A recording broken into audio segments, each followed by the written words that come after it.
নমস্কার বন্ধুরা, আমার স্বাদের রান্নাঘরে আপনাদের সবাইকে স্বাগত।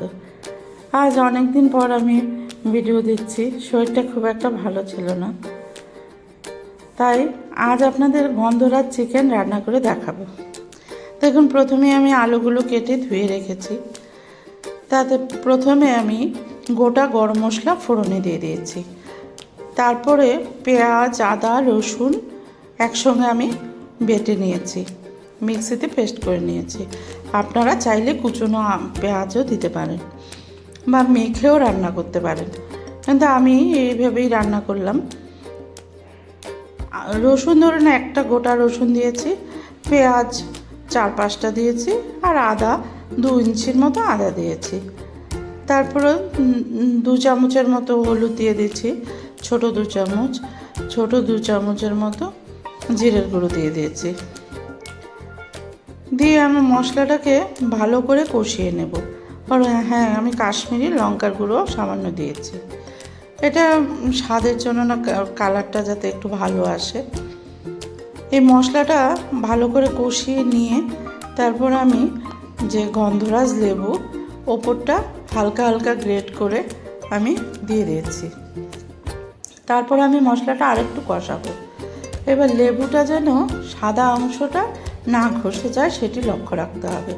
লেবুর সবুজ অংশটা একটু ঘষে ঘষে, দেখুন আমার পড়ছে, সবুজ অংশটি ঘষে ঘষে আমি দিয়ে দিচ্ছি। লেবুটি ঘুরিয়ে ঘুরিয়ে ঘষলেই সবুজ অংশটি পড়বে। এবার এটিকে আরেকটু ভালো করে কষিয়ে নিচ্ছি। তারপরে আমি চিকেনটা ধুয়ে দিয়ে দিয়েছিলাম। এবার মশলাটার মধ্যে চিকেনটাকে ভালো করে কষিয়ে নিয়ে যখন কষানোটা অর্ধেক হবে তখনই আমি কিছু গন্ধরাজ লেবুর পাতা এতে দিয়ে দিয়েছি। এবার মশলাটিকে ভালো করে কষাতে থাকবো। কষিয়ে আমি ঝোল দিয়ে দিয়েছি। এর আগে আমি লেবু পাতাগুলোকে কয়েকটা লেবু পাতা তুলেছি আর কয়েকটা তুলিনি। পরে আমি এই লেবু পাতাগুলো আবার অ্যাড করব।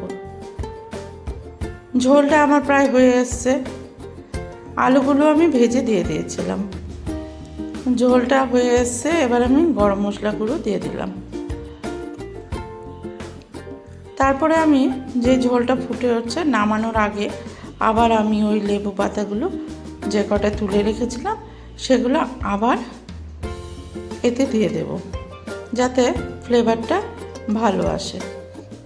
আর বেশি লেবু পাতা থাকলে ওইটার মধ্যে একটু তেতো তেতো হয়ে যাওয়ার সম্ভাবনাটা বেশি হয়। ব্যাস, আমার গন্ধরাজ চিকেন কমপ্লিট। আপনারা দেখে একবার অবশ্যই করে খাবেন এবং আমাকে জানাবেন জিনিসটা কেমন হয়েছে। আমার তো বেশ ভালো লেগেছে এবং লেবুর যে সেন্ট সেটা খুব সুন্দর উঠেছে। এবার ওই দিন আমরা কলা পাতায় খাচ্ছিলাম। এবার দেখুন, কলা পাতায় গন্ধরাজ চিকেন দিয়ে দুপুরের খাওয়া আমাদের কমপ্লিট হলো। সাথে একটু মূলো শাক ছিল আর ছোট মাছের চচ্চড়ি, ঝাল ছিল।